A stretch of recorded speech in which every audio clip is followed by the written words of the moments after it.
આજે બ્રોકર મિત્રની એક હકીકત કેવી છે મારે કે ઘણા કસ્ટમર એક વર્ષથી પ્રોપર્ટી ગોતતા હોય છે અને વારંવાર બ્રોકરને ફોન કરતા હોય છે કે કાંઈક નવું આવ્યું, કાંઈક નવું આવ્યું, કાંઈક નવું આવ્યું. તો ગમે એટલી વિગત તમે કસ્ટમરને નાખી દો તોય તે કસ્ટમરને સંતોષ થાય જ નહીં. એક બ્રોકરને મૂકીને બીજા બ્રોકર પાસે, બીજા બ્રોકરને મૂકીને ત્રીજા બ્રોકર પાસે. એલા ભાઈ, તમે જોવા નીકળ્યા છો કે પ્રોપર્ટી ખરીદવા નીકળ્યા છો કે બ્રોકરોને બિચારાઓને હળિયા કઢાવવા માટે નીકળ્યા છો? હળિયા કઢાવીને થકવી દે ને પછી ગોતતા હોય સિટીમાં લે રતન પર. હવે એમાં તમે કેવી રીતે બિઝનેસ કરી શકો? એટલે બ્રોકર ભાઈને મારે એક જ વસ્તુ કહેવાની છે, આ વિડીયો બનાવવાનું મારો એક જ ધ્યેય છે કે ખોટા હળિયા કાઢોમાં તમને એમ થાય હાસો ગ્રાહક છે તો જ હળી કાઢો, તો જ બતાવવા જાઓ. બાકી પોતપોતાના કામકાજ ધંધા હોય કરો.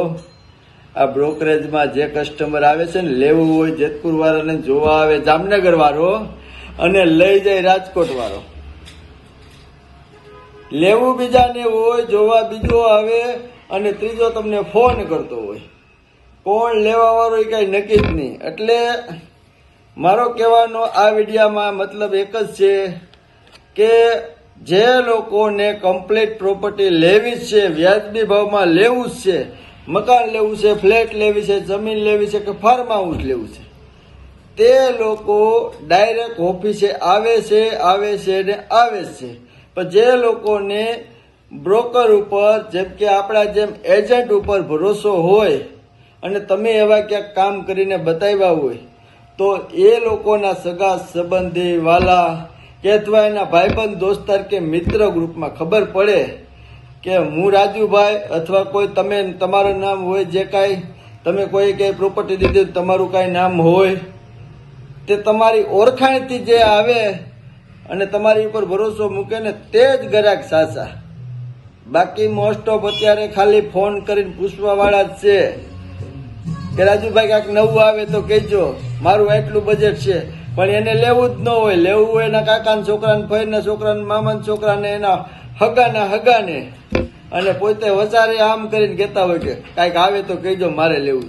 એની પાસે સાના પૈસા ન હોય. આ તમને શોખીન શર્ટ વાત. જે માણા લેવા નીકળ્યો હોય ને એમ કે 200 રૂપિયા વિઝિટ ચાર્જ નથી આપી શકતો, એ 30 લાખનું મકાન લઈ શકે નહીં. કારણ કે જેને લેવું છે, આજે સમજો કે અમે વિઝિટ ચાર્જ લેતા હોય છીએ કે અમે તમારા માટે 2-5 પ્રોપર્ટી બતાવવા આવતા હોય છે, તો એમાં પેટ્રોલ બગડતું હોય છે, ટાઈમ બગડતો હોય છે, સમય બગડતો હોય છે. એમને કોઈ વસ્તુ અવાતી જવાતી નથી. એટલે આ વિડીયો મારો બનાવવાનો એક જ ધ્યેય છે કે જે લોકોને કાયદેસરની વ્યાજબી ભાવમાં પ્રોપર્ટી જોતી હોય તે લોકો રૂબરૂ ઓફિસે આવે. ખોટા ફોન કરી અને નવું આવે તો કહેજો, નવું આવે તો કહેજો, નવું કહીને અમે થાકી જાય. તમે કોઈ દી ક્યાંય બેહો જ નહીં. કેમ કે નવું જોવામાં ઘણા તો હજી મને ફોન આવે છે કે જ્યારે સેટેલાઇટ ચોકમાં 26-27 લાખ રૂપિયાનું મકાન મળતું હતું, એ મકાન અત્યારે 45 લાખ રૂપિયાનું થઈ ગયું. તોય હજી એ લોકો એમ જ કહે છે કે કાંઈક નવું આવે ને રાજુભાઈ તો કહેજો, સારું વ્યાજબી ભાવમાં. હવે આમાં વ્યાજબી ભાવમાં આપણે ક્યાં કાઢવું? તમે વિચારો કે જ્યારે 25-26 લાખ રૂપિયા મકાનના ટેનામેન્ટના ભાવ મોરબી રોડ સેટેલાઇટ ચોકમાં હતા આજથી 2 વર્ષ પહેલા, અત્યારે એ મકાનના ભાવ 30-35-40 લાખ રૂપિયા, 50 લાખ રૂપિયા સુધી વહી ગયા. તોય હજી એ લોકો ફોન કરીને એમ કહે છે કે રાજુભાઈ કાંઈક વ્યાજબી ભાવમાં આવે તો કહેજો. હવે એ મકાન લે કે ન લે, કોમેન્ટ જરૂર કરજો. આ વિડીયો એવો નથી કે આ ખોટો હું ફેક વિડીયો બનાવું છું. મને કાયમી માટેના 50 ફોન એવા ખોટા આવે છે કે જે લોકો આજે વરસ 100 મહિનાથી ફોન કરે છે, 2 વર્ષથી, ઘણા 3 વર્ષથી ફોન કરે છે રાજુભાઈ કાંઈક નવું આવે તો કહેજો. હું એને પોસ્ટ મોકલીને થાકી ગયો હું. 30 મકાન, 40 મકાનની પોસ્ટ મોકલું, એમાંથી એક મકાન એને પસંદ ન આવે. અને છેલ્લે શું કે ખબર, રાજુભાઈ હું ઉમિયા ચોકે ઊભો છું, હું 150 ફૂટ રિંગ રોડે ઊભો છું, હું ગોંડલ ચોકડીએ ઊભો છું, હું કોઠારિયા રોડે ઊભો છું, તમે આવી જાઓ ઓલું મકાન જોવાનું. એવી રીતે કાંઈ અમારી પાસે ટાઈમ ન હોય. તમારા ટાઈમે અમે આવીએ અને તમારી પાસે ટાઈમ હોય તમે અહીંયા ઉભા રહી ગયા અને અમે છે તમારાથી 5 કિલોમીટર આગળ તમે ચોક આવી જાઓ. કેવી રીતે? કોઈ બ્રોકર ન પૂગી શકે. હું નહીં, મારી એકલાની વાત નથી કહેતો, હું મારા માટે વિડીયો બનાવું. કોઈ દુનિયાનો બ્રોકર કોઈ ન પૂગી શકે. તમે ડાયરેક્ટ ફોન કરો, કાલો હું અહીં ઉભો છું તમે આવી જાઓ. કેમ કે હરેક બ્રોકર, હરેક એજન્ટ પોતાને પોતાના કામ હોય. જેમ કે કોઈ મકાન આવ્યું નવું તો જોવા ગયો હોય બિચારો, પ્લોટ આવ્યો હોય તો એનો પ્લોટ જોવા ગયો હોય, કે કારખાનું આવ્યું તો કારખાનું જોવા ગયો હોય, ખેતીવાડી આવી હોય તો ખેતીવાડી જોવા ગયો હોય. કોઈ બ્રોકર ફ્રી ન હોય. જે લોકો બ્રોકરેજનું કામ કરે છે ને એની જિંદગીમાં એક વખત તમે જોઈજો કે માણા ભૂખ્યો તર્યો કેટલો સમય રખડતો હોય ને માલ ગોતીને તમારા આટલું ભેગો કરતો હોય અને તમે એની એટલી વેલ્યુ ન કરો, એ વસ્તુ શક્ય નથી. એટલે એ વસ્તુ મારા માટે એવું છે કે ભાઈ તમને એમ થાય કે દલાલ એટલે બ્રોકર એટલે કાંઈ નહીં, પણ એ તમારા માટે, તમે રાજકોટના નથી, બહારના છો, તમને ખબર નથી ક્યાં હું વસ્તુ વેચવાની છે. તમારા માટે એ માણા એક વખત જોવા ગયો હોય, માલિક હારે વાત કરી હોય અને પછી એમાં બધી કસરત કરવી, ભાવતાલમાં ક્યાં સુધી દેવો, હું કરશો ને હું નહીં, અને પછી તમારી જેમ કોઈ ગ્રાહક આવે, એ ગ્રાહકને એટલે ગ્રાહકને એમ થાય કે દલાલ છે તેની પાસે હોય નહીં. એને કેવી રીતે એ ગોતેલું છે, એ માણા અહીંયા ધક્કો ખાધો છે, એને અહીંયા હું માલિક સાથે વાત કરી છે, એ માલિક તમને કાંઈ ખબર હોય નહીં. વ્યવસ્થિત બ્રોકર છે રાજકોટમાં, એવું નથી સૌરાષ્ટ્રમાં. તે લોકો હરેક બ્રોકરની વાત પણ માને છે.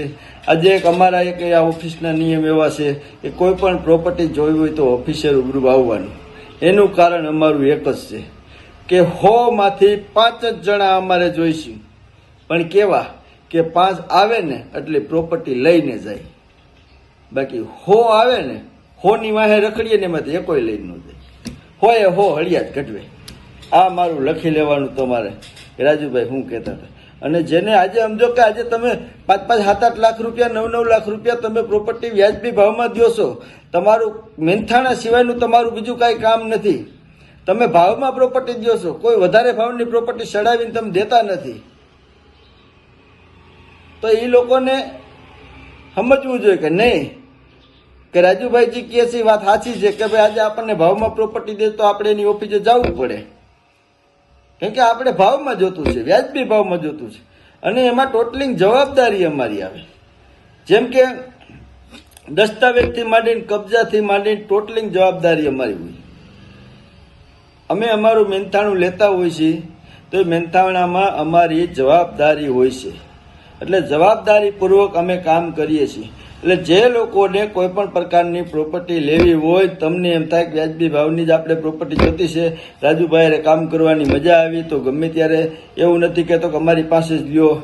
બાકી એક વખત ઓફિસે રૂબરૂ આવો, ચા પાણી પી જાઓ, મજા આવશે. આગળ તમને એમ થાય કે હવે રાજુભાઈ મજા આવી, મહેશભાઈ મજા આવી, તો આગળ કામ કરશું, નકર ચા પાણી પીને છૂટા. અને મારે તો આ વિડીયો એક જ બનાવવાનું કારણ છે કે એવા કસ્ટમર માટેનું કે 2 વર્ષથી ફોન કરે છે. હવે એને હું એમ કહું છું કે તમે લગભગ રાજકોટના બ્રોકરને થકવી દીધા છે, હવે તમે ક્યાંક લઈ લ્યો. 25નું મકાન 50 પીગું તો હજી તમે લીધું નહીં, હવે તમે ક્યાંક લઈ લ્યો. બાકી હવે તમારો મેળ પડશે નહીં. એટલે બ્રોકર ભાઈઓને પણ મારે કેટલું કેવું છે કે તમે ગ્રાહકને થોડાક સમજતા જાઓ કે આ ભાઈ કેટલો સમયથી મકાન જોવે છે, શું ભાઈ બિઝનેસ કરે છે, ભાઈ ક્યાં રહે છે, ભાઈને પોતાને લેવું છે કે એના હગાને લેવું છે કે એના મિત્રને લેવું છે, ભાઈનું બજેટ કેવડું છે, એને જૂનું લેવું છે કે નવું લેવું છે, તમે એની થોડીક જાણકારી મેળવો.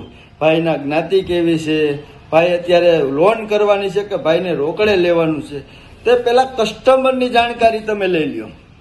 પછી તમને એમ થાય કે આ ભાઈ આ જ કારખાનામાં કામ કરે છે, એટલું હપ્તામાં લોન કરવાની, એટલી લોન આની થઈ જાય, એટલે આપણે કરી દો. અને આને આવું નવું જ મકાન જોઈશે તો એ બજેટમાં નવું હોય તો નવું જ બતાવું. એને જૂનું નથી જોતું તોય તમે જૂનું બતાવો તો એ લેવાનું જ નથી. તમારું પેટ્રોલ બગડે, એનો ટાઈમ બગડે. એટલે અમે તો અહીંયા ઓફિસે બોલાવવાનું કારણ એક જ કે એનો અમે મગજ જોઈ લઈ કે તમારે કેવું જોઈશે. રીસેલમાં 5-7 વર્ષનું જૂનું છે તો ચાલશે તો કે નહીં ચાલે. ફર્નિચર વાળું જોઈએ તો કે કમ્પ્લીટ ફર્નિચર. તો તમારે બજેટ ક્યાં સુધી જવું છે તો કે આટલા સુધી. એટલામાં નહીં આવે, આટલું તમારે બજેટમાં વધવું જોઈએ. ચાલશે પોહાય તો કે હા, તો મારી પાસે 2-3 મકાન પડ્યા છે, તમને બતાવી આપું. એવી રીતે કન્ફર્મ કરીને પછી પ્રોપર્ટી બતાવો, જેથી તમારે ક્યાંય ખોટા ધક્કા નહીં, ખોટા પેટ્રોલ બગડે નહીં અને બે પાર્ટીને મજા આવે. બેયને એક નક્કી રાખવાનું કે તમારે એ પાર્ટીને 150 ફૂટિંગ રોડ જવું છે તો એને તમે મોરબી રોડ લાવો તો એ આવે જ નહીં. પણ એને મોરબી રોડ ઉપર લેવું છે તો એને હું એમ કહું ગોંડલ રોડ ઉપર પડ્યું છે તો એ આવે જ નહીં. એનું પહેલા મનમાં એક જોઈ લ્યો, તમે એને પૂછી લ્યો કે તમારે પહેલો ઇન્ટરેસ્ટ કી બાજુ જવાનો છે, તમારે કયા એરિયામાં જવું, કયા એરિયામાં તમને હોય તો પોસાય, તમારો બિઝનેસ ક્યાં છે, તો એ જ એરિયામાં એને પ્રોપર્ટી બતાવો, જેથી તમારું કામ થાય અને એને સંતોષ થાય, ઓછા ધક્કામાં કામ થાય. બાકી નકરું બતાવ્યા રાખવું, નકરું બતાવવાથી કોઈ કામ થતું નથી. જો આ વિડીયો ગમ્યો હોય તો વિડીયોને લાઈક કરી દેજો, બીજા ભાઈબંધ દોસ્તારમાં શેર કરી દેજો અને કોમેન્ટમાં તમને એમ લાગે કે રાજુભાઈ આ સાચી વાત કીધી છે તો કોમેન્ટમાં તમને એમ થાય કે આપણે કાંઈક લખવું છે તો લખી દેજો. જય માતાજી. અને આમાં મારે બોલવામાં ક્યાંય ભૂલ થઈ ગઈ હોય તો મને માફ કરજો. જય માતાજી. ખોડલ એસ્ટેટ રાજકોટ, રાજુભાઈ બારીયા. જય માતાજી.